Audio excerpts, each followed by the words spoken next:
Nou ja, nou is dit tyd om 'n bietjie te fokus op palliatiewe sorg, want 11 Oktober was World Hospice and Palliative Care Day en die Vereniging vir Palliatiewe Sorgsentrums in Suid-Afrika het 'n baie interessante en pragtige fotografie-veldtog geloods.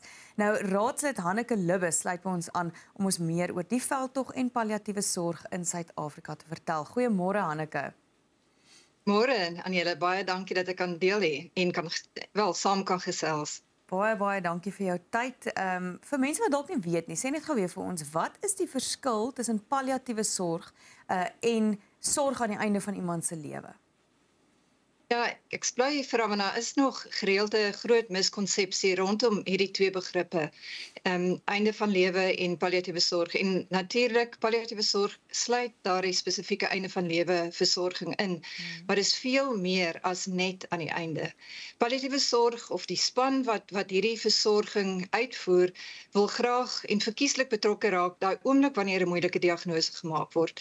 So ons weet daai oomblik wanneer mens hoor dat jou lewe handomkeer verander en dat 'n lewensbedreigende pad of siekte deel is van die pad vorentoe. Die impak daarvan is enorm op 'n mens. En ons weet dat om dit aan te spreek is meer nodig as net 'n normale tipe van versorging. So die persone wat gewoonlik betrokke raak, is dan 'n hele span wat gespesialiseerd is, 'n dokter onder andere wat opgelei is om hierdie tipe werk te doen, baie spesifieke simptoombeheer ook toe te pas, maar ook opgeleide verpleegsters, maatskaplike werkers, beraders, almal, en ons het selfs fisioterapeute of arbeidsterapeute wat kyk, wat is die impak van hierdie siekte? Hoe loop 'n mens die pad vorentoe met hierdie wete dat hierdie die einde van jou lewe gaan beteken, maar daar's nog 'n lewe wat voor lê. So wat is nodig vir ons om hierdie impak van 'n siekte wat nie in isolasie gebeur nie, maar wat 'n pasiënt raak, maar ook die geliefdes wat saam die pad stap, wat lyding plaasvind, wat geleidelik moet hulle afskeid neem van 'n lewe. So hoe doen 'n mens dit? Dis 'n moeilike proses en daarom sê ons palliatiewe sorg is baie meer as net die einde. Ons stap 'n pad saam met mense en hou nie op die oomblik wanneer iemand sterf nie. Dit gaan ook aan na daardie afsterwe van die pasiënt om te kyk en te help. Hoe vind hierdie mense hulle pad weer terug? Wat agterbly, weer terug in die lewe in? Jy praat van diagnose, wat vir my baie mooi is. Dit begin by die diagnose, want tog daar by die diagnose besef 'n mens, jou lewe sal nooit weer dieselfde wees as wat dit voor die diagnose was nie. Dis ook al reeds 'n afsterwe aan 'n persoon wat jy voor die diagnose was, nie waar nie? Absoluut. Ek dink daar begin die eerste van vele verliese. Daar's 'n verlies wat geleidelik sigbaar raak ook vir ander mense rondom hulle. En dis nooit net die pasiënt wat verliese ervaar nie. Dit is die mense wat rondom daardie persoon staan. Ja. Van geweldige baie verliese, maar steeds fokus op lewe, want daar is nog lewe. Dit is moeilik, is kompleks. En daarom is daar 'n groep van mense wat gespesialiseerd is om hierdie ondersteuning te bied. Ja, it takes a village en dit is ongelooflik hoe hulle vir mense, die families wat daarmee moet deel, maar ook daai mense van kinders tot ouer mense, 'n waardige kwaliteit lewe skep. Al is dit dalk al weet hulle dat dit die laaste tyd van hulle lewens is. Niemand weet, die ander mense weet ook nie wanneer hulle gaan doodgaan nie. Hulle weet net dalk, hulle dalk meer van 'n tydsraamwerk, maar dis ongelooflik wat julle doen. En die fotografiese veldtog wat van stapel gestuur is, het my in trane gehad gister op julle webtuiste. Vertel vir ons 'n bietjie daarvan en lig dalk so 'n storie of wat uit van die mense met wie julle op pad stap. Ja, en dit is so, dat stories en foto's raak mense op 'n heel ander manier as wat woorde baie keer doen. En daarom was ons uitnodiging aan al ons lede dat stuur foto's in van wat julle doen, sodat mense wat belangstel en wat kyk, deur ons ook kan kyk. So deur die lens van palliatiewe sorg kan kyk wat gebeur wanneer ons na mense kyk. En wat treffend is en wat mense so deur ons ook kan sien is, ons sien nie net siekte nie. Ons sien 'n persoon wat daar lê met 'n moeilike diagnose, maar ons sien ook 'n persoon met eie individuele behoeftes en voorkeure en waardes en vrese en verliese en eie maniere hoe hulle probeer sin maak of betekenis maak van wat gebeur. Maar ons kyk ook verder as die persoon en sien ook die mense wat rondom hierdie bed en rondom hierdie persoon staan, die geliefdes, die familielede wat ook probeer sin maak en ook probeer fokus op lewe terwyl daar soveel verliese is. Maar ons fokus ook verder en kyk ook verder na wie is hierdie mense wat rondom hierdie mense staan wat deur hierdie proses gaan en wat hierdie pad stap. So wie is die mense wat die werk doen? Wie is die mense wat palliatiewe sorg aanbied? En verder kyk ons ook in watter konteks gebeur hierdie versorging? In watter gemeenskappe gebeur dit? En wie is die mense en die gemeenskappe wat ook daar betrokke is?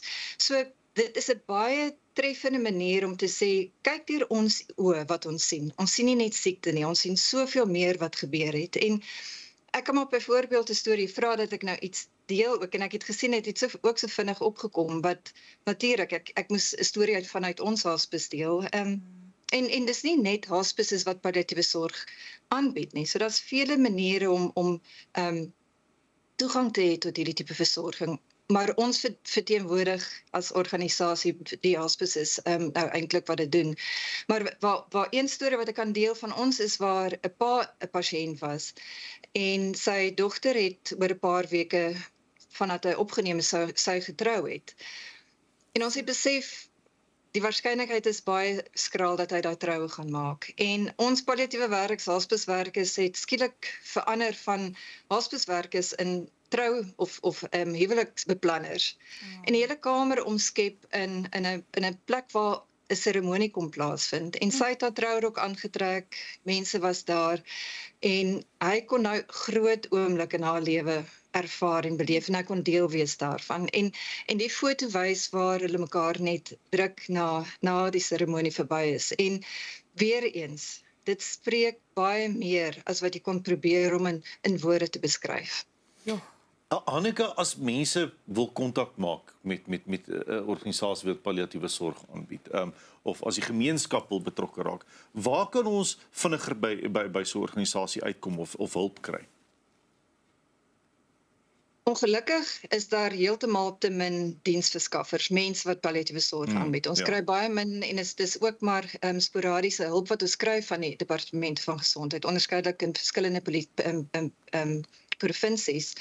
Maar dis eintlik waar dit ook vir ons gaan is, ook mense moet bewus raak van wat daar is. Dat baie vir ons is dit 'n vreesaanjaende idee om te dink dat daai tydperk mense lewe jy alleen moet stap of jy as familie alleen dit moet doen.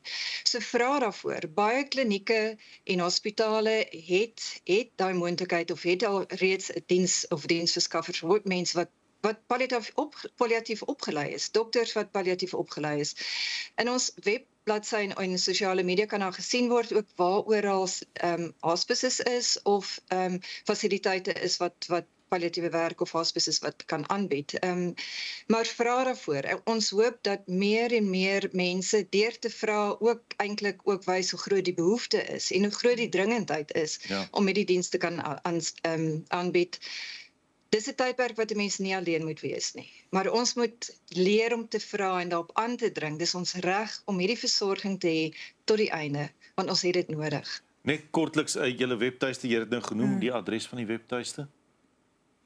Dis die IPCC se webtuiste. Jy kan maar net indruk IPCC en kyk in al die provinsies waar daar oral hospices is. APCC. Ja, dit staan vir Association of Palliative Care Centers of South Africa. Gaan loer gerus bietjie daar ook na die pragtige foto's wat hulle nou in hierdie veldtog saamgestel het. En om ook te sien na watse reiktes hulle na toe gaan om verrykende gevolge te hê om 'n pad te stap met hierdie mense wat hierdie sorg nodig het. Baie dankie Hanneke vir die ongelooflike werk wat julle doen en die veldtog daar rondom. Dit was heerlik om met jou te gesels vandag.